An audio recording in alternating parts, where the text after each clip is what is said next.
Animal facts. Men's seemingly futile quest to retain a full head of hair isn't a new phenomenon.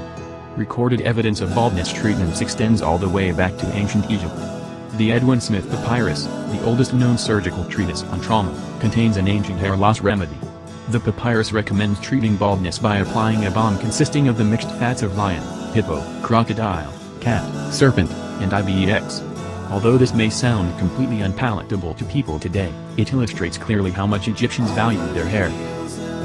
Balding men in 1930s America needed to look no further than the Crossley Corporation's Zervac.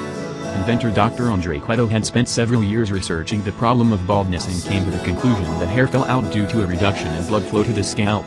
The Zervac then alternated cycles of suction and pressure to increase blood flow to the scalp. Supposedly, this process would lead to the growth of new hair.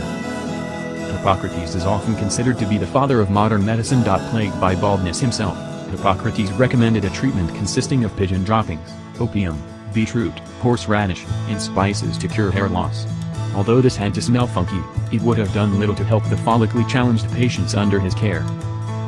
One of the most influential figures in world history, Julius Caesar, whose name ironically translates as abundant hair, was embarrassed by his baldness. Roman biographer Suetonius reported that Caesar's baldness was a disfigurement which troubled him greatly since he found that it was often the subject of the jibes of his detractors. Caesar's lover, Cleopatra, devised a remedy of ground mice and horse teeth. When that failed to work, Caesar began wearing a laurel wreath to hide his baldness. The wreath had been awarded to him for his many battlefield victories. Caesar's technique was used in later years by great performer Elton John, who used elaborate and unusual hats to cover his baldness on stage. This cure is a load of BS, bull semen, that is. Used in salons across the US and UK, bull semen is touted as a potential treatment for hair loss. According to this theory, bull semen is incredibly rich in protein, yuck, which will help to feed and stimulate hair growth.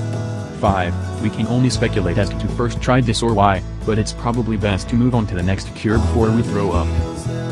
The thermocap, another wacky invention to help balding men, was marketed by New York's Ally Merck Institute in the 1920s. Based on a series of experiments by French scientists, the institute claimed that hair follicles did not die but instead lay dormant, waiting to be re-stimulated.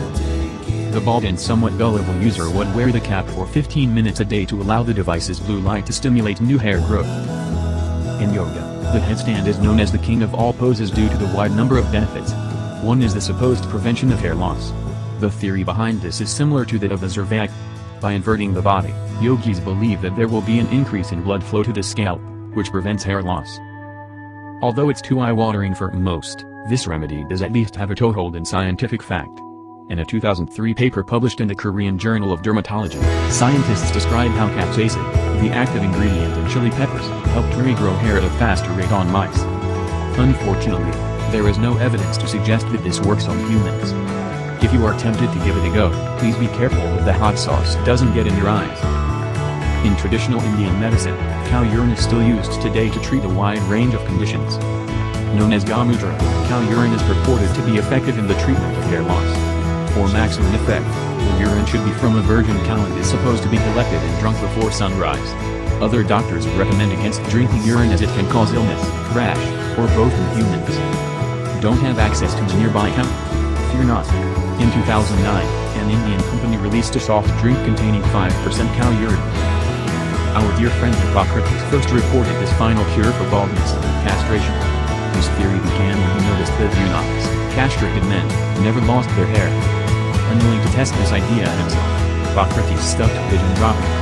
However, a 1960 paper backed up Hippocrates' theory when it found no development of male pattern baldness in people who had undergone castration. A haircut too far, some might think.